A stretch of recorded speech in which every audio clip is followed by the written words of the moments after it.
ধর্ম যার যার, বড় মা কিন্তু সবার। এই কথাটা এখন সবাই জানো, কিন্তু বড় মা আমাকে যাই হোক এত বছরও দর্শন আমি করতে পারিনি, ডাকিনি, যার জন্য দর্শন হয়নি। তো সেদিন ইচ্ছা ছিল খুব দেখার, তো ভাইফোঁটার জন্য বাপের বাড়ি চলে গেছিলাম। আর ভাইফোঁটার পরের দিনই বিসর্জন ছিল, দেখলাম ফোনে 4টের মধ্যে মায়ের বিসর্জন হবে। তো আমি ভাবলাম চলো গিয়ে একটু যদি কপালে থাকে দেখতে পারবো, কিন্তু সেই মতো সত্যি কথা গেছিলাম। আর আমি মানে ফ্রন্ট থেকে মায়ের মুখটা দেখিনি। এই দেখো আমার থেকে বেশি দূরেও না, আমি কিন্তু ক্যামেরা জুমও করিনি।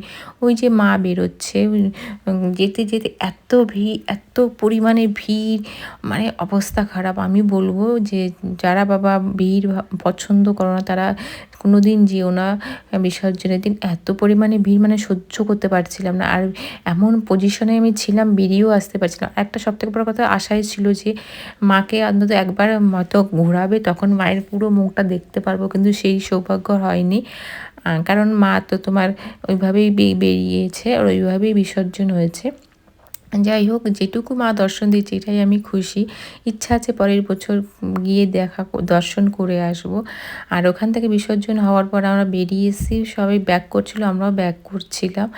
আর এই যে ওরা ঢাক বাজিয়ে ঘর বিসর্জন দিয়ে নিয়ে যাচ্ছিলো, সেটাও দেখো।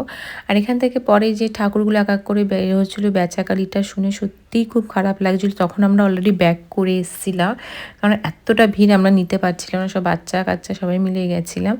তো ওখান থেকে এই তো ছোট্ট একটা ব্লগ তোমাদের শেয়ার করলাম। আর কে কে মায়ের দর্শন করেছো এই বছর আমাকে অবশ্যই কমেন্ট করে জানিও।